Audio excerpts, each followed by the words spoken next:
bener kalau banyak orang yang bilang Allah itu sutradara yang paling baik maksudnya. Itu menurut saya bener banget karena Allah tahu kapan waktunya di-cut itu. Jadi waktu itu saya langsung ibaratnya mobil itu langsung di rem, bener jongkir. Tapi setelah itu kehidupan saya jauh lebih baik lagi.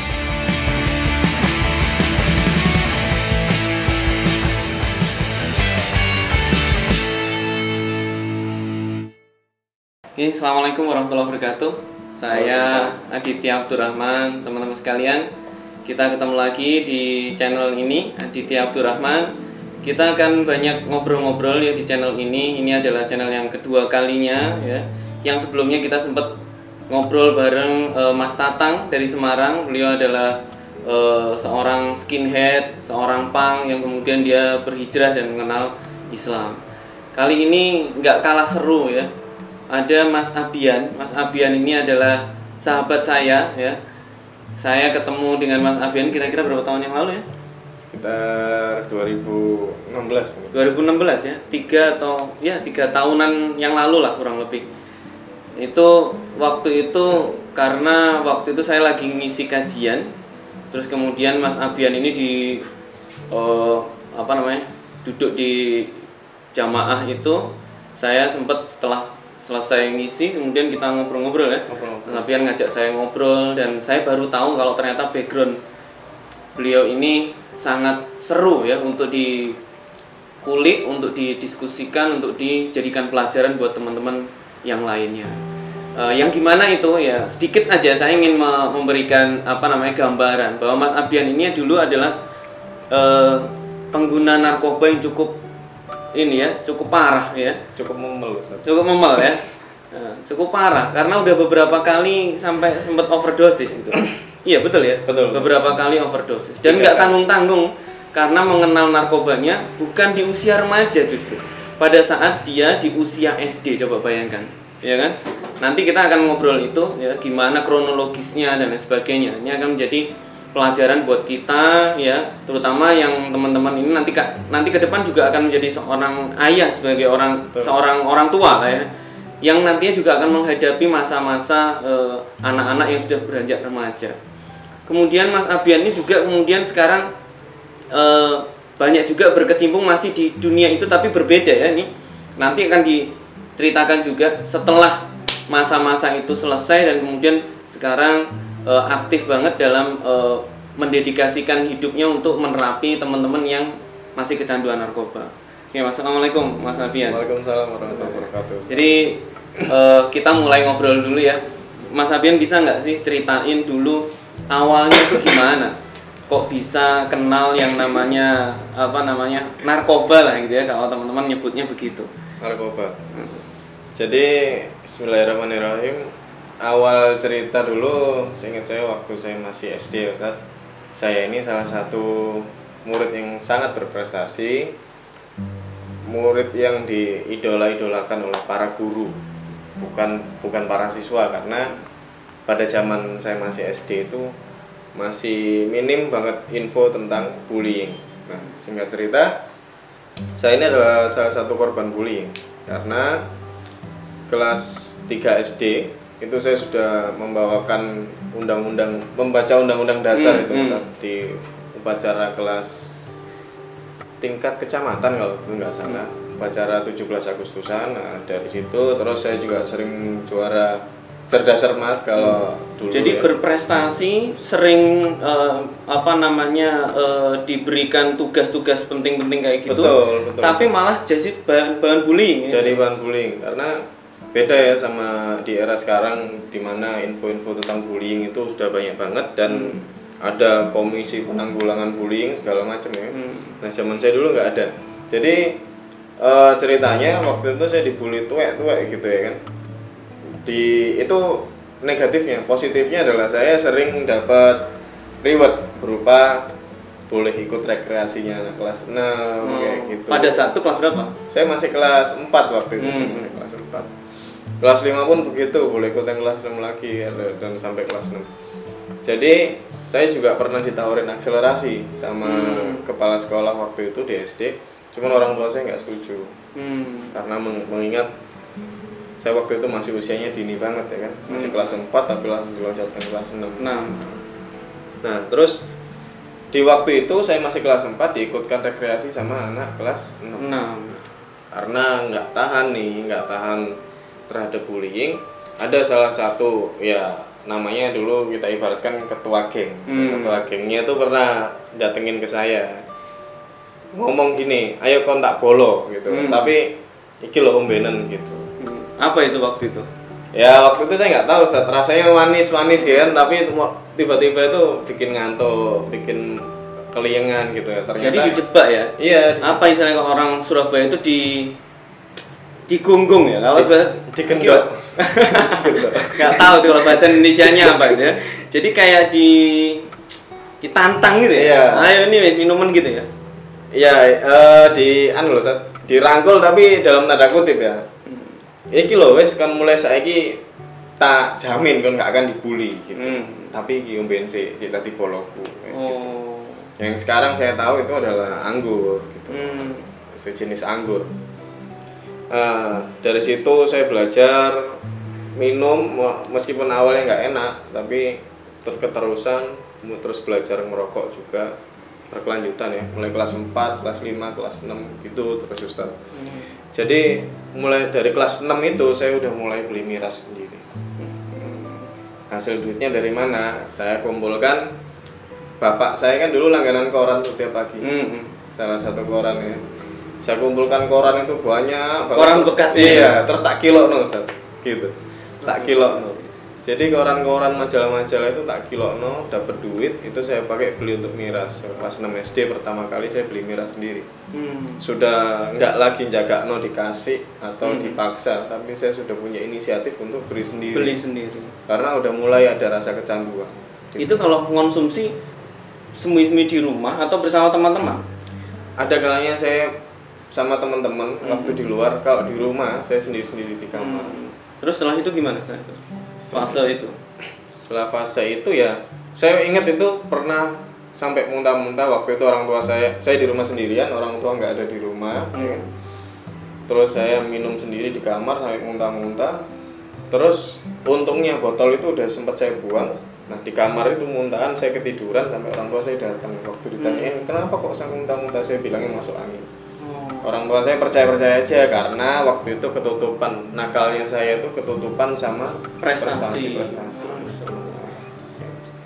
Jadi mulai kelas 6 itu yang tadinya saya dari kelas 1 sampai kelas 5 itu juara 1 terus, ranking 1 terus, nilai saya di atas rata-rata. Nah di kelas 6 itu nilai saya juga masih bagus, cuman sudah agak menurun. Betul. Terus selanjutnya sudah lulus, saya masuk ke SMP negeri, salah satu SMP negeri unggulan di Sidoarjo. Masuk ke sekolah itu, ketemu sama teman-teman baru. Iya, ternyata ada nih satu yang kok sama-sama suka gitu. Biasanya kan kalau sama pecandu ya saya bilang ya, sesama orang nakal itu ada klik gitu loh, ada klik. Wah ini jenis sih yang satu frekuensi. Satu frekuensi. Betul gitu. Jadi ngerasa terus kita ngobrol. Awalnya sih ngobrol-ngobrol, ngerokok sepulang sekolah gitu. Ternyata si teman saya ini dia sudah mulai konsumsi ganja. Akhirnya saya ditawar-tawarin. Ya makin menjadi Ustaz. Itu baru pertama kali konsumsi ganja waktu SMP. Jadi sebenarnya kalau bilang konsumsi narkoba itu semenjak kelas ya mulai saya konsumsi alkohol itu kan, karena sekarang saya baru tahu semenjak saya bekerja di salah satu instansi pemerintahan itu bahwa ini semua adalah singkatannya adalah NAPSA. NAPSA itu kan termasuk narkotika, alkohol, psikotropika dan zat adiktif. Betul. Jadi kalau pertama kali konsumsi narkoba itu ya semenjak SD itu. Memel-memelnya mulai kelas 1 SMP. Tapi saya masih berprestasi waktu itu. SMP itu masih ada prestasi? SMP masih berprestasi di akademik dan non-akademik. Non-akademiknya salah satu atlet karate, pelatnas di kantor istri saya sekarang bekerja di Dispora Jawa Timur situ. Tapi impian saya dari kecil itu semuanya musnah gara-gara narkoba. Saya dulu punya impian menjadi seorang atlet, menjadi seorang apa ya, yang membanggakan orang tua. Tapi ya alhamdulillah Allah kabulkan juga akhirnya. Tapi melalui jalan yang luar biasa itu tadi. Oke, balik lagi ke SMP tadi, Ustaz. Waktu SMP itu saya kelas 2 SMP itu inget saya di drop out karena ada operasi. Ketahuan. Razia. SMP kelas berapa ya? Kelas 2, Ustaz. Jadi kelas 2 itu saya di drop out, dikeluarkan, orang tua saya dipanggil gara-gara ketahuan di tas itu ada narkoba. Banyak. Tes darah, tes kencing. Enggak, tas. Oh, di tas. Tas sekolah saya Oke. itu ada narkobanya gitu. Berbagai macam pertimbangan akhirnya di drop out. Meskipun saya punya prestasi yang banyak waktu itu dinaikkan, cuma disuruh pindah sekolah. Gitu. Karena sering tawuran, sering bolos gitu loh. Biasanya emang kalau udah kena narkoba gitu ya, merantak kemana-mana. Jadi kesemangatan untuk belajar itu sudah hilang gitu. Terus saya mogok, nggak mau sekolah. Nah dari fase nggak mau sekolah itu makin menjadi, Ustaz. Siapa teman-teman yang udah nggak sekolah loh pada? Udah nggak sekolah. Nah kenalnya dari temen yang nawarin ganja ini. Kita akhirnya main band beraliran musik yang keras.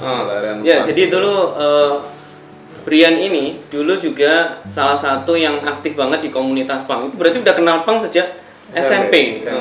Kenal punk udah dari sejak SMP. Nah makanya sekarang aktifnya juga di punk muslim juga sekarang bareng saya. Betul. Nah, dulu ceritanya gimana tuh? Terus kenal punk kemudian jadi makin parah. Ya terus dari kelas 2 SMP itu mutusin nggak sekolah, mogok. Ya kan? Orang tua sih sempat, ya gimana sih Ustaz, kalau orang tua tahu anaknya nggak sekolah pasti marah-marah dong. Marah-marah. Tapi waktu itu apa ya, yang memberikan saya pelukan hangat dalam tanda kutip itu malah orang luar gitu loh. Orang luar itu maksudnya teman-teman. Wis timbangannya galau kayak gini, lu cangkruk gini gitu. Jadi mereka itu malah apa ya, support yang saya dapat terhadap masalah di hidup saya ini malah saya dapatkan dari orang luar gitu loh. Yang malah buruk itu tadi. Iya, tapi malah support yang buruk gitu. Jadi malah makin menjadi. Singkat cerita, saya baru mau sekolah lagi tuh waktu mau ujian nasional. Ujian nasionalnya SMP. Jadi anak-anak kelas 3, litingan saya yang sudah kelas 3 mau ujian nasional itu saya mulai apa ya? Ya ada sih support dari teman-teman yang baik waktu itu. Ayo sekolah gitu. Terus akhirnya saya bilang sama ibu saya waktu itu, diajak cari sekolahan, sempat kebingungan cari sekolah di mana karena udah banyak yang nggak mau menerima. Terimanya di salah satu sekolah pinggiran di Sidoarjo. Gitu. Jadi saya sekolah hanya beberapa bulan, setelah itu langsung ujian. Gitu. Ujian kelulusan itu saya ingat banget, merayakan kelulusan dengan pesta miras dan narkoba. Jadi saya setelah dinyatakan lulus, ya biasa tradisi zaman dulu ya, coret-coret baju, terus kita pesta miras gitu. Saya malah nabrak orang sampai patah kakinya gitu. Dan ternyata orang itu adalah salah saudaranya angkatan Ustaz. Waduh. Iya, tahu ceritanya akhirnya. Wah, itu bisa jadi novel sendiri tuh. Terus setelah itu sempat masuk SMA juga tapi nggak selesai katanya dulu. Betul. Gimana? Jadi nilai saya tuh masih bagus Ustaz. Lulus SMP tuh nilainya bagus. Harusnya nilai saya dengan nilai segitu itu keterima di SMA negeri unggulan lah, Sidoarjo. Orang tua saya waktu itu marahnya kayak gimana pun tuh masih terhibur sama saya karena masih terbalut prestasi itu tadi. Jadi saya diantar ibu saya ke SMA ini, ke SMA negeri ini saya nggak mau. Terakhir itu saya inget banget sama ibu saya diantarkan ke SMK negeri salah satu lah paling unggulan itu di Sidoarjo. Itu pun saya nggak mau gitu loh. Alasan saya waktu itu sih konyol, saya nggak mau potong rambut. Karena disuruh potong rambut cepak waktu mos. Saya nggak mau gitu. Terus ibu saya nangis di jalan itu. Saya diboncengan naik motor berdua sama ibu saya yang nganterin saya keliling. Jadi memang perjuangannya ibu saya itu luar biasa banget. Sampai sekarang itu ya kalau saya inget-inget itu mungkin kalau ada pahlawan nasional tuh saya bilang tunjuk itu ibu saya lah itu. Bukan lokal ya. Terus ibu saya nangis-nangis di jalan. Akhirnya gini, saya kan bilangnya aku maunya di SMA ini. SMA swasta. Favorit sih, cuman favoritnya daplek-daplek maksudnya. Jadi karena banyak teman-teman saya sekolah di situ, teman-teman saya yang nakal, pikiran belum mateng, akhirnya ya pengennya di situ-situ aja, nggak mikir panjang. Sementara kalau pikirannya orang tua ini kan sudah pasti berjenjangnya ini jangka panjang gitu loh. Sempat dinego juga sama ibu saya, wis sekolah nang STM ini ya gitu. Tapi nggak saya antar ke sekolahannya, malah saya antar ke bengkelnya waktu itu. Mungkin ibu saya kalau lihat ini malah ketawa mungkin. Saya inget banget, ibu saya pernah saya bohongin, ini sekolahan ditutup gitu. Saya dikeplak nih, helm saya ini gitu, sekolahan ini bengkel gitu. Bengkel prakteknya STM itu loh. Tak bujuk ya, tapi ternyata ibu saya tahu. Nah, ya wes lah, saya bilang gini, wes pokoknya aku dalam sekolah kalau nggak di yang saya pengen itu.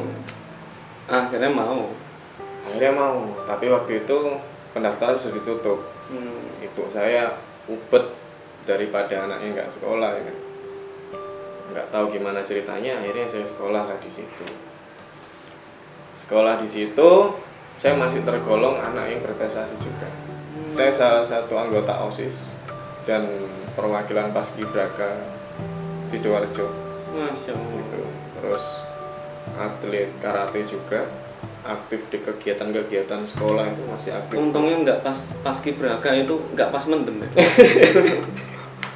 Karena nanti kalau narik ini kan lucu. Terus habis gitu ini Ustaz,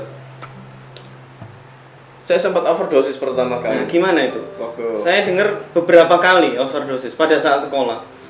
Kapan aja? Totalnya itu 3 kali. 3 kali. Selama saya hidup itu 3 kali overdosis. Gimana? Jadi yang pertama itu emang di sekolahan. Jadi waktu itu di MOS ya kan, karena ada kakak kelas yang SMA.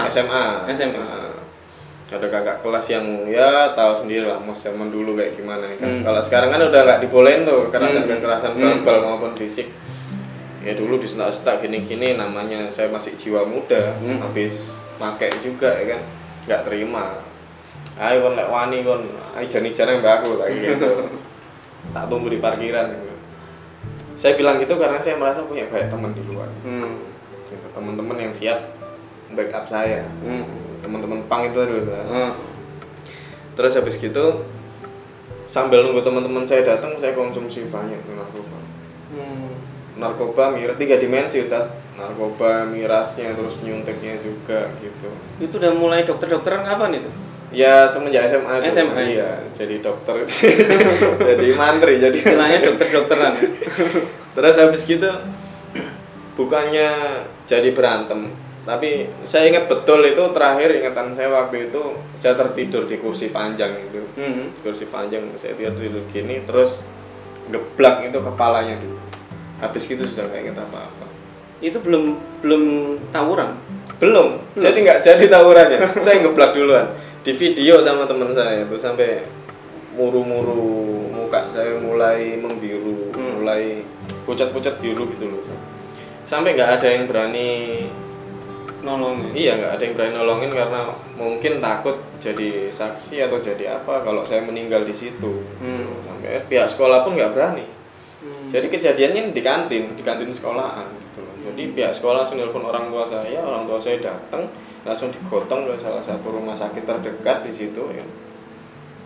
Udah langsung dikumbah lambung. Di sini selang-selang, kabel-kabel semua. Melek-melek itu ada guru BP saya. Di samping saya. Ibu saya pun ada di situ juga. Ibu saya tuh waktu itu nangis-nangis Ustaz, sambil baca Al-Quran gitu. Saya tuh dengar sebenarnya, terus sudah mulai bangun, agak sadar. Saya lirik gini, ibu saya masih nangis-nangis. Terus saya sapa, "Mi," saya bilang gitu. Mungkin jengkel ya Ustaz ya. Langsung ngalir. Langsung pergi ibu saya. Tapi terus ada guru BP saya datang.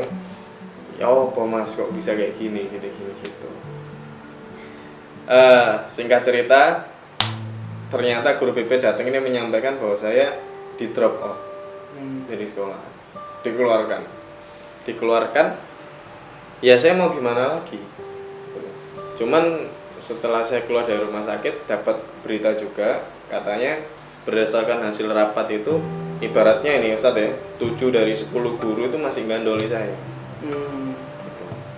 Karena punya prestasi. Nah, gitu loh. Nah terus setelah hasil rapat itu menghasilkan bahwa saya boleh sekolah di situ lagi, ya kan? Semua biaya digratiskan, termasuk biaya buku, terus SPP itu digratiskan. Tapi ya tetap kelas 1. Kelas 1 gitu. Pertama jalani, lama-lama malu. Terus ya wis, nggak sekolah bolos, akhirnya putus sekolah. Nah, di situ makin memel banget. Itu kelas 2 udah putus sekolah? Sudah putus sekolah. Udah makin memel, kehidupan di jalan makin menjadi semakin lepas dari pantauan orang tua. Satu saat ibu saya tuh pernah, saya tidur tuh ditangisi. Kenapa gitu? Ya mungkin nelongso Ustaz lihat anaknya eman gitu, mungkin ya pikirannya orang tua ya, kayak anakku pintar tapi kok jadi kayak gini gitu. Sambil nangis-nangis sambil ngomong, kamu mau jadi apa le, ijazah SMP tok gitu. Itu narkoba jenis apa aja yang pernah dicoba sama Abian? Sudah semua Ustaz. Semuanya udah pernah? Semua. SMA itu sudah semua. Jadi semua jenis narkoba itu sudah. Coba teman-teman sekalian, nih satu contoh ya, bahwa ternyata narkoba itu tidak hanya dipakai oleh orang-orang yang kelihatannya nggak berprestasi di sekolahan atau yang malas kalau belajar ya, tapi ternyata juga sangat mungkin sekali dikonsumsi oleh orang-orang yang kelihatannya baik-baik saja, prestasinya bagus kayak gitu-gitu. Dan ini hal yang harus kita tahu, harus kita jadikan pelajaran ya, bahwa ini masalah yang sangat umum ya, berada di berbagai level masyarakat gitu. Terus apalagi ya kira-kira yang kayak misalnya itu orang tua misalnya pada saat Abian mengkonsumsi, kemudian ada teman-teman yang ngajakin kayak gitu, tapi orang tua kok fine aja gitu, itu gimana ceritanya? Sebenarnya nggak fine aja Ustaz. Bapak saya dulu waktu ada teman-teman saya main ke rumah gitu, bapak udah pasang badan, udah pasang badan duluan sebenarnya. Cuman saya pasti ngelawan gitu, pasti ya akhirnya pasti tengkar gitu loh. Dulu musuh terbesar saya itu bapak saya dulu. Tapi hari ini berarti ketika di rumah itu kondisinya nggak nyaman banget. Sedangkan di luar sama teman-teman nyaman, lebih nyaman gitu. Jauh lebih nyaman. Ini salah satu pola ya yang harus kita jadikan pelajaran bagi teman-teman yang nanti bakal jadi orang tua juga. Ketika anak itu tidak nyaman berada di rumah, sedangkan di luar dia lebih nyaman bersama teman-temannya. Ya kalau teman-temannya itu baik, ya. Bener. Kalau teman-temannya seperti temannya Abian gini, ya akhirnya bisa membuat orang terjerumus ke hal yang menyeramkan. Nah teman-teman sekalian, termasuk nih, ini kenapa tangannya digambari begini? Ini dulu mulai mentato badan tuh kapan mulainya? Mulai nato ini lupa saat yang pertama kalinya. Mulai banyaknya itu waktu saya tinggal di Bali. Ceritain tuh di Bali. Nah, katanya setelah kemudian nggak sekolah, kemudian kerja.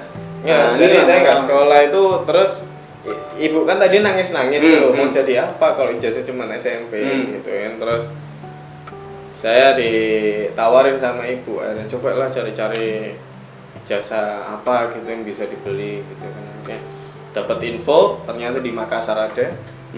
Saya beli ijazah jauh-jauh di sana. Di sana juga malah makin nggak karu-karuan Ustaz. Ya tahu sendiri lah, jauh dari orang yang deket sama orang tua aja kayak gitu, malah ini jauh banget. Nah, ya singkat cerita, setelah saya beli ijazah, lulus, selesai, ya seneng, wah ini aku bisa boleh kerja ini, cekelan ijazah. Ya saya lanjut kehidupan di Bali. Di Bali sebenarnya nggak ada. Sebagai apa itu? Sebenarnya awal mula cerita kehidupan di Bali itu niat cari kerja untuk kerja apa itu belum ada gambaran. Cuman pokoknya berangkat. Pokoknya berangkat Di sana juga banyak teman. Komunitas punk juga banyak. Betul. Okay. Banyak teman-teman di sana gitu loh. Apalagi yang saya cari waktu itu memang kehidupan yang bebas ya. Kehidupan bebas yang nggak saya dapatkan di rumah ataupun di lingkungan rumah. Gitu. Akhirnya berangkat ke sana, modal skill yang saya punya hanya kuat ngombe tok, kuat mendem. Terus sama ya jual-jual narkoba gitu-gitu, ngajakin teman-teman make. Ya jadi marketingnya setan waktu itu. Akhirnya tiba-tiba ada yang nawarin, ayo kerja ya melok aku. Bikin surat lamaran, ayo formalitas aja bikin. Akhirnya saya kerja di salah satu apa namanya ya, di klub bar itu terbesar nomor 1 di Asia Tenggara, gitu. Saya kerja di situ kurang lebih selama 3 tahunan. 3 tahun. Di situ. Jadi berkecimpung di dunia, ya ibaratnya orang renang itu nggak hanya sekedar renang, tapi mesisan selulup gitu. Mesisan Nggak mau kecek-kecek tau ya? Nggak mau kecek-kecek, langsung nyemplung tuh. Dulu apa pengalaman selama di sana? Wah, banyak banget Ustaz. Itu macam-macam. Jadi ya yang paling sering sih sebenarnya berkecimpung di dunia narkoba dan miras itu aja. Kalau soal pergaulan bebas ya itu saya nggak perlu ceritakan, sudah pasti banyak yang ada tahu nggak lah ya. dalam tanda kutip nih prestasi selama jadi bartender? Prestasinya banyak Ustaz. Apa misalnya? Ya soal cewek-cewek itu. Soal minuman ada nggak? Soal minuman? Maksudnya cewek jangan sih. Oke, soal minuman. Nggak, soal minuman itu saya ini insya Allah hafal mulai dari nyium aromanya aja saya udah bisa bedain. Jadi katakanlah semua jenis minuman beralkohol itu dari hanya mencium baunya aja saya sudah bisa membedakan. Gitu. Meskipun sama-sama ya, ini vodka ini misalnya dibagi dari banyak jenis. Ya. Regular vodka, premium vodka, super premium vodka, ini baunya udah beda-beda. Saya hafal banget waktu itu. Tapi kalau sekarang yang saya hafal ya aromanya sate, gitu-gitu aja. Gitu. Iya. Jadi saya di Bali hampir 3 tahun, habis itu memutuskan untuk balik ke Surabaya. Termasuk nih tato juga mulai suka nato di Bali juga? Mulai banyaknya di Bali. Badan. Jadi yang kosong cuma ini aja. Ini sama di perut dan punggung aja. Jadi lain-lain dada sini semua udah penuh banget. Dulu waktu awal-awal hijrah kan ikut program hapus tato ya kan. Saya sempat ditanya nih, ini tatonya apa ya, semua mau dihilangi gitu ya. Seluruh badan mau dihilangi gimana gitu ya. Terus saya lihat ternyata ada beberapa di badannya Abian ini yang tatonya itu simbol Illuminati gitu ya. Betul. Segitiga, mata satu kayak gitu-gitu. Nah, ini kayaknya lebih prioritas untuk diselesaikan dulu ya, dihapus dulu ya. Nggak tahu nih sekarang belum bersih bener ya. Belum bersih, cuma tapi pudar aja. Sudah mulai. Karena harus beberapa kali ya. Iya. Terus jadi, gimana ya? Balik ke Surabaya itu karena memang di TO sama kepolisian di sana di Bali. Saya kabur ke Surabaya. Jadi ibaratnya keluar kandang macan masuk ke kandang buaya. Di Surabaya profesi sama profesinya. Sama, saya kerja di salah satu pub tertua, pub tertua di Surabaya. Legend pokoknya. Pasti tahu semua orang yang biasa ke sana ya. Betul. Saya aja tahu kok. Legend gitu. Saya bekerja di situ selama kurang lebih 3 tahunan. 3 tahun. 2 tahun setengah apa ya, 3 tahunan lah pokoknya.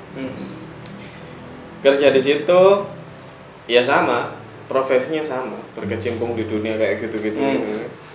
Terus singkat cerita, tahun 2014 itu saya ditelepon oleh senior bartender di Surabaya untuk diajak bergabung bekerja sama, membuka satu tempat baru. Ya. Kita dipegangi, ibaratnya dikasih mandat gitu kan. Sama ownernya nih, kon tak cekeli hotel, kelolaan. Kan aku pengen nih hotel ada tempat partinya di atas, Wah. laptopnya di atas. Nah, rekan saya ini tadi telepon saya, Mas, ayo malah aku ya Mas, gajimu di sini berapa? Ayo kamu berani tak gaji lebih kalau kamu ikut saya gitu. Langsung ditembak kayak gitu. Jadi ya wis langsung tak iya no. Ya wis gitu. Gelem-gelem aja.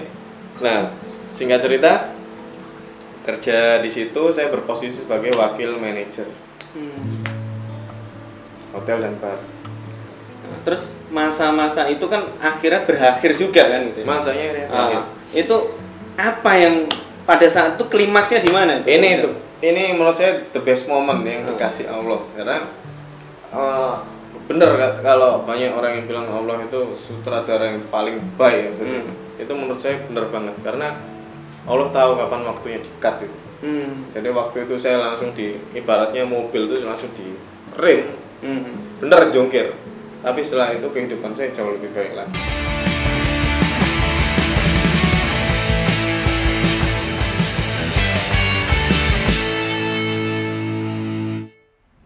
Itu saya masih ingat banget gimana rasanya hati ini tiba-tiba ngomong, ya Allah, kesel aku repot gini ya Allah gitu. Capek saya hidup kayak gini nih. Tolong saya dibantu ya Allah, saya pengen berhenti tapi nggak tahu caranya gitu. Saya sempat ngeluh, padahal kalau mau diinget-inget sudah lama banget saya tuh nggak pernah mencampurkan Allah di dalam hidup saya.